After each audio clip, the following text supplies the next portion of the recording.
Professor Fitz.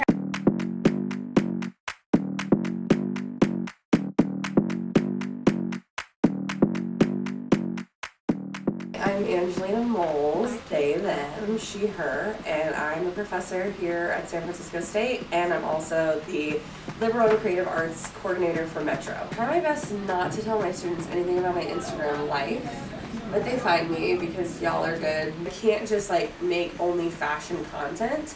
I also want to educate at the same time. Oh man, my TikTok. It's so easy for people to make really anti-fat videos. For 2 months straight, I was just getting comments like, you should kill yourself and you shouldn't be alive and being fat is the most disgusting thing I've ever seen. And I think fascism wins when we feel like we can tell people online to kill themselves.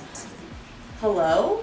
I'm luckily at a place where that stuff doesn't get to me as much as maybe it would have. Ultimately, my goal is for all of us to realize fat, thin, in between, outside of whatever. When we move towards fat liberation, we all move towards liberation together. I moved to San Francisco in 2015 when I came here for grad school. I got my master's degree in communication studies with an emphasis in fat studies and performance studies. I think that San Francisco really opened me up to the ability to envision myself in ways I didn't know I could.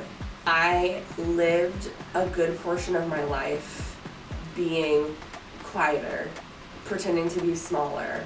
The community that I built here and my education allowed me to take up space unapologetically, understand that I don't have to be quiet.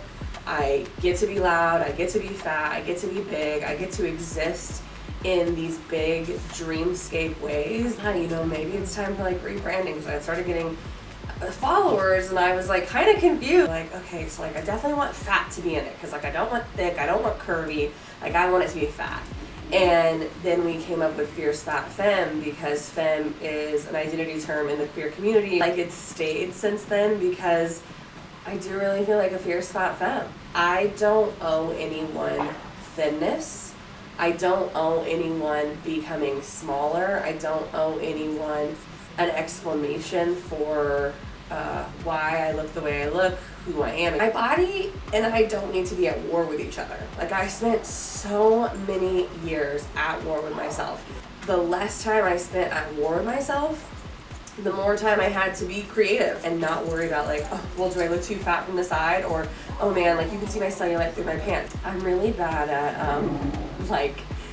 understanding my impact. I've had people message me about it, saying it's really been incredible for them to see somebody who looks like them modeling clothing. I created Northern California's first ever fat or plus size inclusive market, which is called the Fierce Fat Flea Market.